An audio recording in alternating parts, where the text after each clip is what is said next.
भारत का इतिहास अति प्राचीन, अति विशाल और अति गहरा है। ज्ञान, विज्ञान, समृद्धि, कला, शौर्य और आध्यात्म से परिपूर्ण है। इतिहास हमारी अनमोल धरोहर है जो सदियों से पीढ़ी दर पीढ़ी हस्तांतरित हो रही है। वेदों और ग्रंथों में लिखा है, संसार की पहली भूमि जो जल से उभरी वो 7 नदियों से घिरी सप्त सिंधु की भूमि थी। जब ये भूमि उभरी तब शेष सारी भूमि जल के भीतर ही थी। चारों ओर पानी ही पानी था। ईश्वर से उपहार में मिली इस जमीन पर कुछ समय बाद वनस्पति सृजन, जीव सृजन और उसके बाद हुआ मनुष्य जाति का सृजन। आज हम जिस देवलोक की कल्पना करते हैं ये वही हमारी पितृभूमि व पुण्य भूमि है। इस पवित्र भूमि पर ही वेदों के ऋचाओं की रचना हुई। सिंधु नदी के किनारे पली बढ़ी सिंधु घाटी की सभ्यता कई दृष्टियों से सुमेर, चीन, मिस्र, मेसोपोटामिया की सभ्यता से भी अधिक उन्नत थी।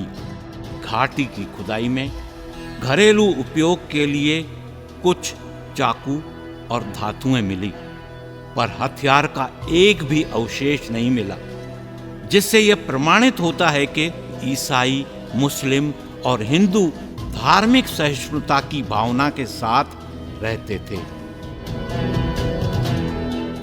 इस सभ्यता की समृद्धि ने सिंध को विश्व इतिहास में महत्वपूर्ण एवं सम्मानजनक स्थान दिलाया।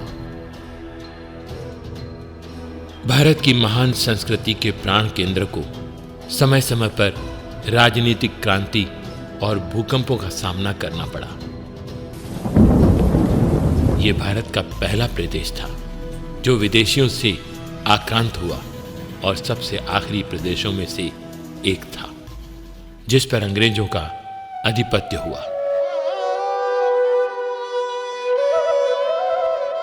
14 अगस्त 1947 की आधी रात को सत्ता के लालच में देश का विभाजन कर दिया गया। उसके बाद जो हुआ वो सुनकर लोगों की रूहें कांप जाती है। आगजनी, जबरन धर्मांतरण, सामूहिक अपहरण, बर्बर यौन हिंसा और तीव्र नरसंहार ने लोगों का जीना दूभर कर दिया। हत्यारों के गिरोह ने कई गांव जला दिए, पुरुषों और मासूम बच्चों को मार डाला, युवाओं और महिलाओं को अगवा करके ले गए।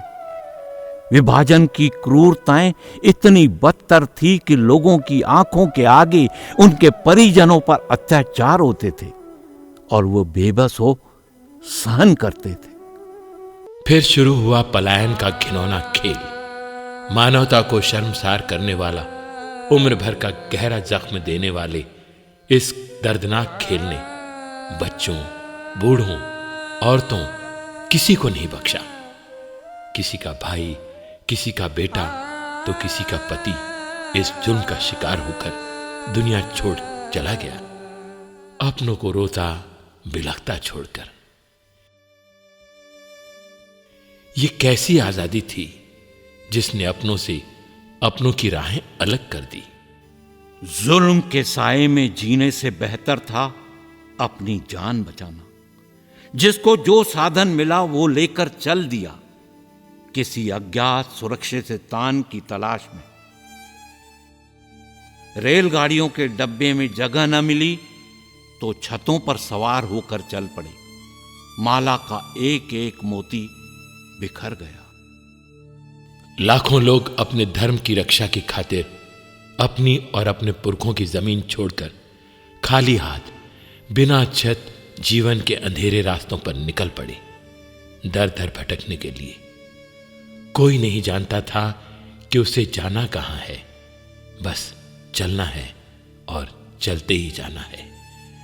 दुनिया के ऐसे स्थानों की ओर जहां की न भाषा उन्हें समझ में आती थी, न वहां के रहन सहन का उन्हें कोई ज्ञान था। एक अनजानी मंजिल की ओर। अजनबी लोगों के साथ समायोजित होने के लिए जद्दोजहद करना उनकी मजबूरी थी।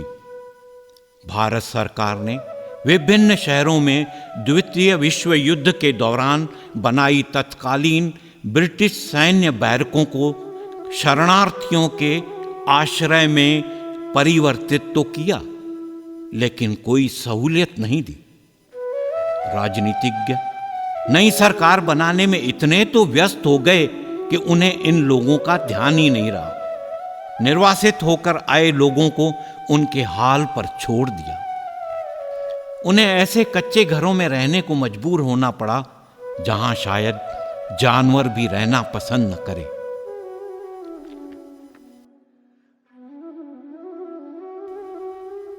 अनाज के बोरों से पार्टीशन लगाकर घरों के कमरे बनाए।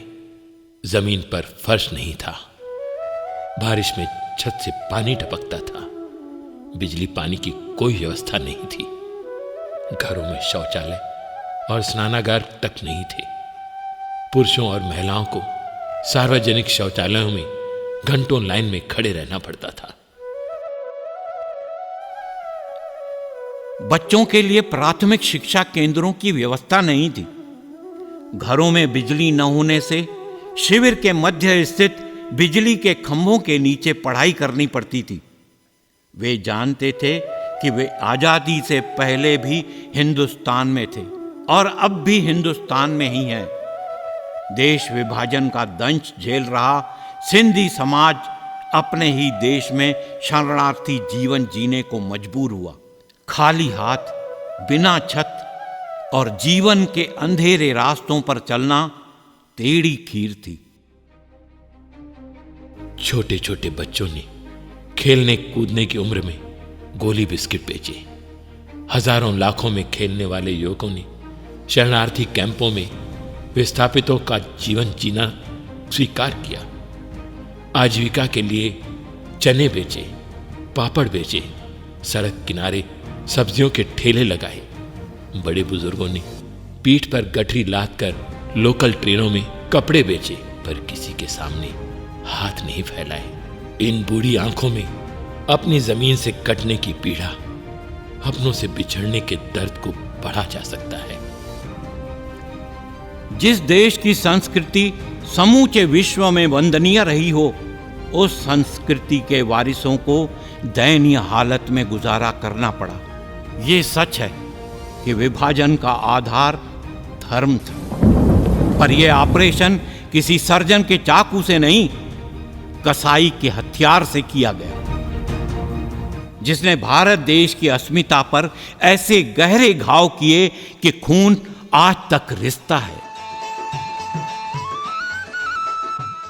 अजनबी लोगों के बीच अजनबी भाषाओं में व्यापार करना भी तो मुश्किल था।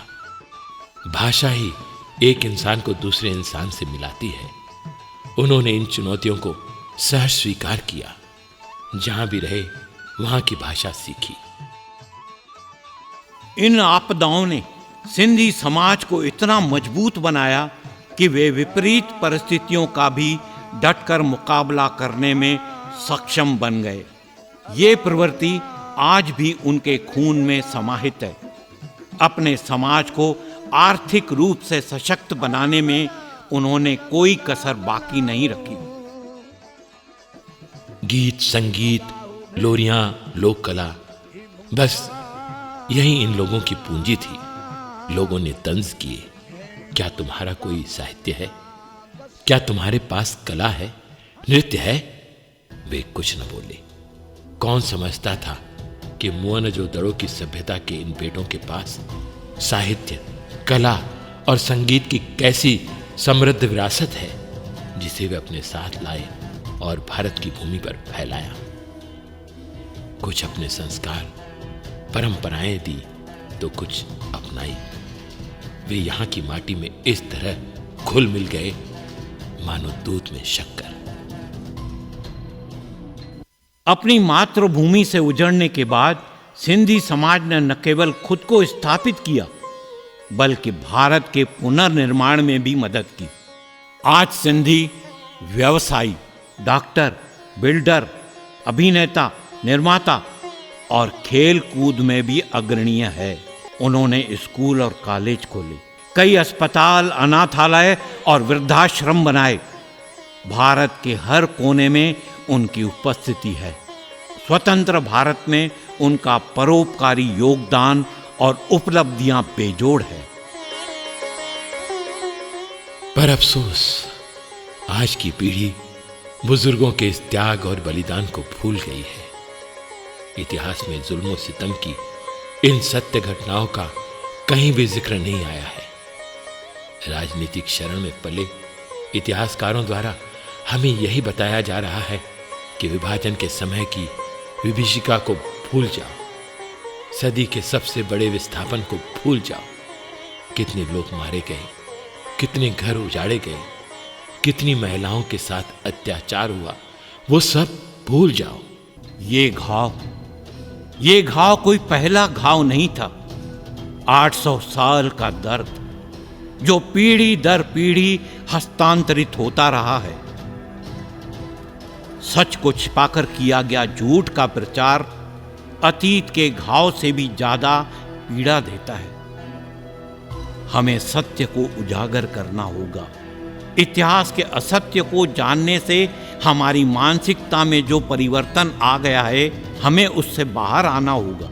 हमें अपनी पुरातन सभ्यता और इतिहास के सुनहरे पन्नों को पलटकर देखना होगा, ताकि हमारी भावी पीढ़ी हमारे सही इतिहास को जाने, उससे सबक ले और अपने भविष्य को समृद्ध बनाए। भारत एक ऐसा देश है जिसमें विभिन्न जातियों, धर्मों, संप्रदायों तथा संस्कृतियों के लोग एक साथ रहते हैं।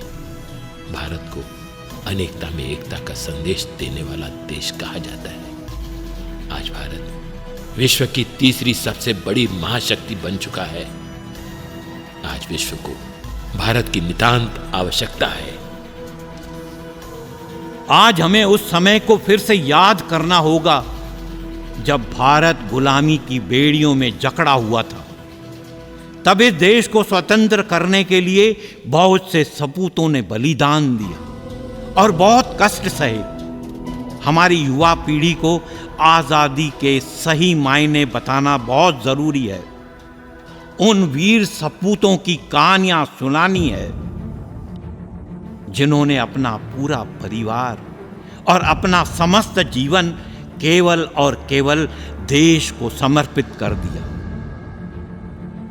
इतिहास एक सबक है जिसे सबको जानना है। इतिहास से सबक नहीं सीखने वाली सभ्यताओं का कोई भविष्य नहीं होता। आने वाली पीढ़ियों को सिर्फ इतिहास नहीं, प्रामाणिक और तर्कसंगत इतिहास पढ़ाना होगा। आइए हम सब मिलकर इस दिशा में सोचें और ऐसे कदम उठाएं जिससे भावी पीढ़ियों को सही दिशा मिल सके। हमें उन्हें सुनिश्चित सामाजिक चेतना के साथ आगे बढ़ाना होगा ताकि वे राष्ट्र निर्माण में अपना अमूल्य योगदान दे सकें।